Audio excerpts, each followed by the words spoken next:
শুভেচ্ছা সকলকে, যারা দেখছেন এবং পরবর্তীতে যারা দেখবেন সকলের প্রতি থাকবে আন্তরিক অভিনন্দন। প্রিয় দর্শক শ্রোতা, একটি স্ট্যাটাসকে কেন্দ্র করে বাংলাদেশের নতুন করে রাজনীতিতে আবার একটা অবস্থা তৈরি হয়েছে। ইতিমধ্যে জানেন যে আওয়ামী লীগের বেশ কয়েক ডজন নেতাকর্মী, বিশেষ করে কেন্দ্রীয় যারা দায়িত্বে ছিলেন এবং সাবেক মন্ত্রী, উপদেষ্টা গণদেরকে আটক করা হয়েছে এবং এবং তাদেরকে গণ অভ্যুত্থান সহ বিভিন্ন মামলায় তাদের বিরুদ্ধে ইতিমধ্যে আপনার আইনানুগভাবে ব্যবস্থা গ্রহণ করে বিচার কার্যকাজ চলমান রয়েছে।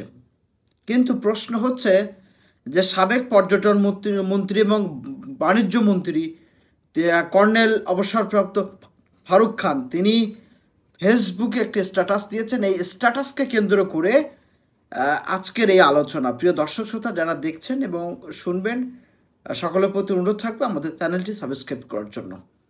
ফারুক খান তিনি যে স্ট্যাটাস করেছেন, সেই স্ট্যাটাসের মধ্যে তিনি কয়েকটি তথ্য খুব সংকীর্ণভাবে উল্লেখ করেছেন। এক নম্বর হচ্ছে যে তিনি প্রথমত বলেছেন যে অনেক চেষ্টা করে হলেও চার দেয়ালের মধ্যে থেকে আমার কথাগুলো বলতে পারছে এবং অনেক কথা বলতে পারছে না, এরকম ধরনের একটা স্ট্যাটাস তিনি করেছেন। এবং সেখানে তিনি আওয়ামী লীগের যে হঠকারী নেতৃত্ব, বিশেষ করে শেখ হাসিনার নেতৃত্ব, এটাকে তিনি মানতে চাচ্ছেন না।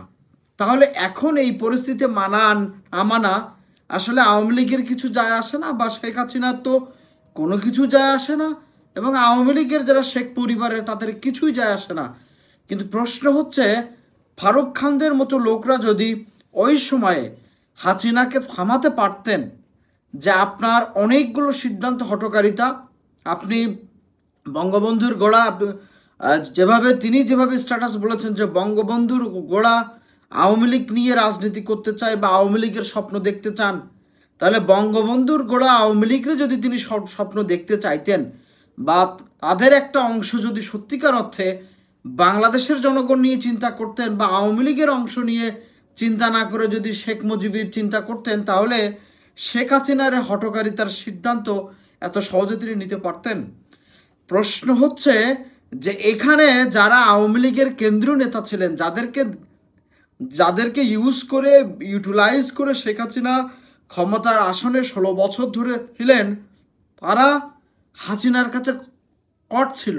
তারা কখনো এলোমেলো কিছু করলেই শেখ হাসিনা তাদেরকে ধরে ওই অন্য কিছু করতেও তাদের মান সম্মান ইজ্জত হতো, এবং সে কারণেই তারা মূলত এই কথাগুলো বলেনি।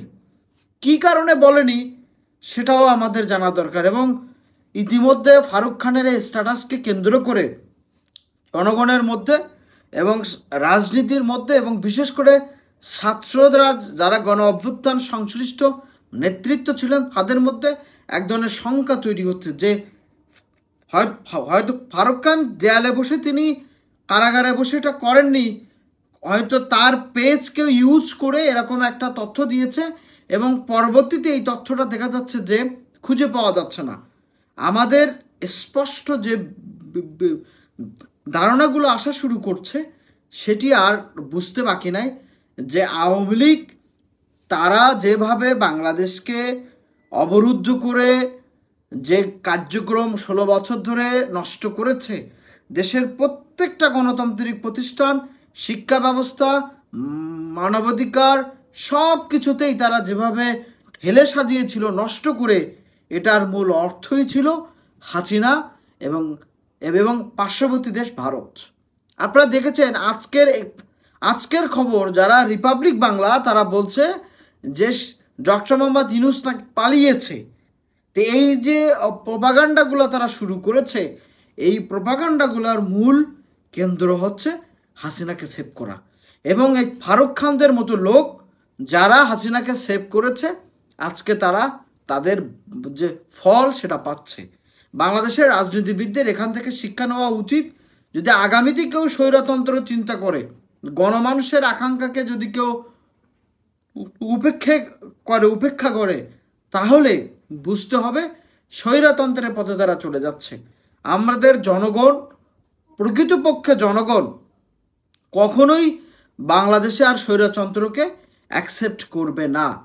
ফারুক খানদের মতো লোক এবং সালমান এফ রহমানদের মতো লোক যারা ব্যাংক, বিমা, প্রতিরক্ষা, ব্যবসা, বাণিজ্য সব জায়গায় বাংলাদেশকে একটি অশান্ত করে শুধুমাত্র তাদের স্বার্থ হাসিল করেছে, জনগণ সেই জায়গায় বুঝতে পেরেছে যে আর কখনোই বাংলাদেশকে নতুন স্বৈরতন্ত্রের হাতে জনগণ ছেড়ে দেবে না। এবং ফারুক খানের এই স্ট্যাটাসে স্পষ্ট হচ্ছে আওয়ামী লীগ শুধুমাত্র ভারত চালাইতো।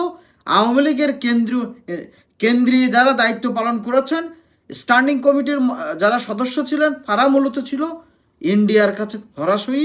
তাদের ব্যবসা বাণিজ্য থেকে শুরু করে সব কিছু গণভবন থেকে কন্ট্রোল করা হতো, যার ফলশ্রুতি তারা সে সময় কথা বলতো না, অথবা ফারুক খান তিনি নিজেকে সেভ করার জন্য এই কথাগুলো হয়তোবা তিনি বলছেন।